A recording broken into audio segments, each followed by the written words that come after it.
बिस्मिल्लाहिर्रहमानिर्रहीम। लाखों करोड़ों दरूद आप सल्लल्लाहु अलैहि वसल्लम पर और आपकी आल पर।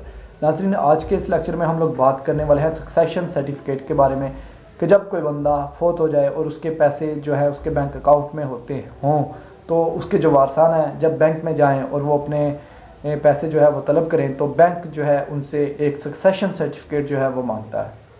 अब ये सक्सेशन सर्टिफिकेट आप कोर्ट से हासिल करते हैं। इसको हासिल करने के लिए जो प्रोसीजर है उसे डिस्कस करते हैं। तो आइए चलिए इसे स्टार्ट करते हैं।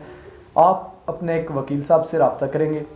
वकील साहब को हायर करने के बाद आप उन्हें अपने आईडी कार्ड की कॉपी, अपना बैंक स्टेटमेंट और एक नादरा से लिया जाता है आजकल फैमिली रजिस्ट्रेशन सर्टिफिकेट RFC, उसकी कॉपी आप अपने वकील साहब को दे देंगे।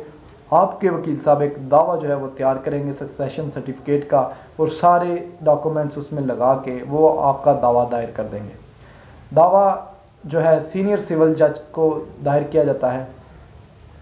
आपका केस लग गया, आपकी 6 से 5 तारीख के अंदर अंदर फैसला हो जाएगा और आपको जो है वो सक्सेशन सर्टिफिकेट भी मिल जाएगा। लेकिन इसके दरमियान मैं आपको बताता चलूँ कि जो बंदा अगर बेवा है, जो फोत होने वाला है, डिसीज़्ड है, उसकी बेवा अगर सक्सेशन सर्टिफिकेट हासिल करी है तो उसके अगर औलाद है डिसीज़्ड की, मुतवफ़ी की, उसके बेटे और बेटियां आके कोर्ट में अपने ओरिजिनल आईडी कार्ड के साथ आएंगी और आके अपनी वालदा के हक़ में बयान देंगे।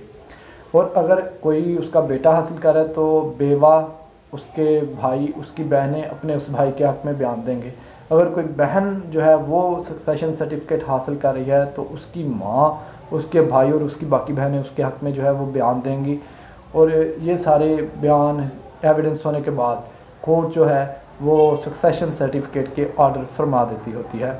जब कोर्ट इस ऑर्डर कर देगी तो वो आपसे श्योरिटी जो है वो तलब करेगी। ये श्योरिटी आप स्टाम्प पेपर्स पे तहरीर करके आपके वकील साहब वो कोर्ट में सबमिट करवा देंगे, जिसमें दो लोगों की श्योरिटी कोर्ट तलब करती है, वो आप सबमिट करवा देंगे। श्योरिटी देने के बाद आपको सक्सेशन सर्टिफिकेट का जो है वो इजरा कर दिया जाएगा और अब ये इजरा आप लेके सक्सेशन सर्टिफिकेट लेके अपने बैंक को देंगे तो आपके जो मुतवफ़ी के जो आपके पैसे हैं बैंक में, उसके अकाउंट में, वो आपको मिल जाएंगे। उम्मीद करता हूँ आपको ये प्रैक्टिकली प्रोसीजर समझ आ गया होगा। मज़ीद अच्छी वीडियोज़ के लिए हमारे चैनल को सब्सक्राइब कीजिए।